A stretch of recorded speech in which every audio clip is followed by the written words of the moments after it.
फ्रांसीसी क्रांति एक ऐसा नाम है जिसे सुनते ही ना दिमाग में स्वतंत्रता, समानता और हाँ, एक बहुत ही खूनी संघर्ष की तस्वीरें उभर आती हैं। आज हम इसी क्रांति की कहानी में उतरेंगे और जानेंगे कि कैसे इस एक घटना ने सिर्फ फ्रांस का ही नहीं बल्कि पूरी दुनिया की राजनीति का चेहरा हमेशा हमेशा के लिए बदल दिया। पर यहाँ एक बहुत ही दिलचस्प सवाल खड़ा होता है। जिस क्रांति ने दुनिया को डेमोक्रेसी यानी लोकतंत्र का इतना बड़ा तोहफा दिया, उसकी अपनी शुरुआत इतनी हिंसक और खून खराबे से भरी क्यों थी?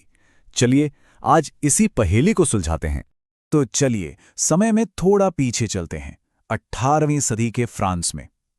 उस वक्त राजा लुई 16वें के राज में फ्रांस ऊपर से तो एक बहुत ताकतवर साम्राज्य दिखता था, लेकिन इसकी शानो शौकत के पीछे एक ऐसी व्यवस्था थी जो अंदर ही अंदर खोखली हो चुकी थी और बस गिरने ही वाली थी। देखिए, उस समय का फ्रांसीसी समाज ना 3 हिस्सों में बटा हुआ था, जिन्हें एस्टेट्स कहते थे।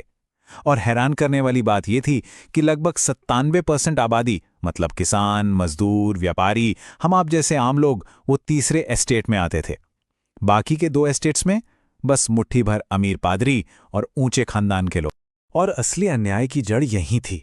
देश का सारा बोझ, हर तरह का टैक्स सिर्फ और सिर्फ आम जनता यानी तीसरे एस्टेट पर था। और वहीं पहले 2 एस्टेट्स के अमीर लोग, जिनके पास देश की सारी दौलत थी, वो टैक्स के नाम पर 1 पैसा नहीं देते थे। सोचिए, ये एक ऐसी विस्फोटक स्थिति थी जो ज्यादा दिन तक टिक नहीं सकती थी।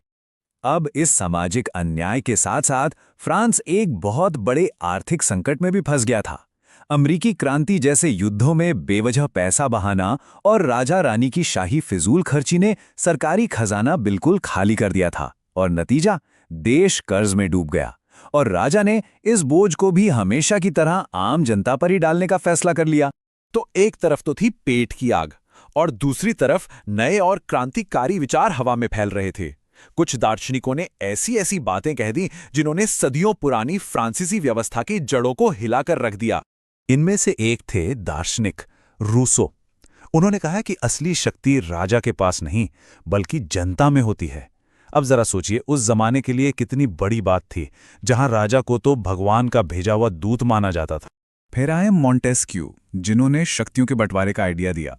उनका मानना था कि सरकार की सारी ताकत किसी एक इंसान के हाथ में नहीं होनी चाहिए, वरना वो तो तानाशाह बन जाएगा।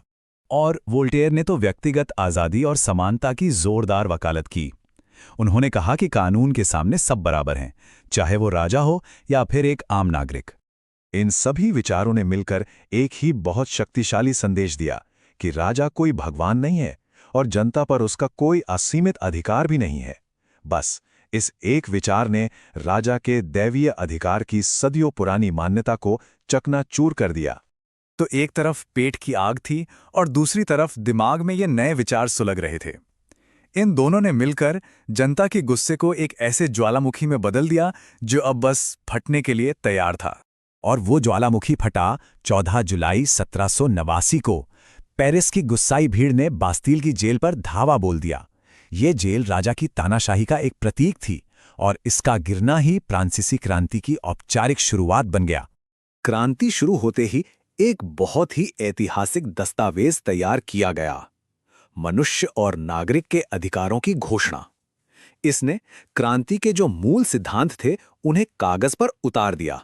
इस दस्तावेज ने वो सिद्धांत दिए जो आज दुनिया के हर लोकतंत्र की नींव हैं, कि सभी इंसान बराबर हैं, आज़ादी हर किसी का अधिकार है और कानून वो सबके लिए एक है। क्रांति की शुरुआती सफलताओं ने उम्मीद की एक नई लहर तो पैदा की, लेकिन ये खुशी ज्यादा दिन नहीं टिक पाई। बहुत जल्द क्रांति अपने ही बच्चों को निगलने लगी और फ्रांस हिंसा और डर के एक खौफनाक दौर में दाखिल हो गया।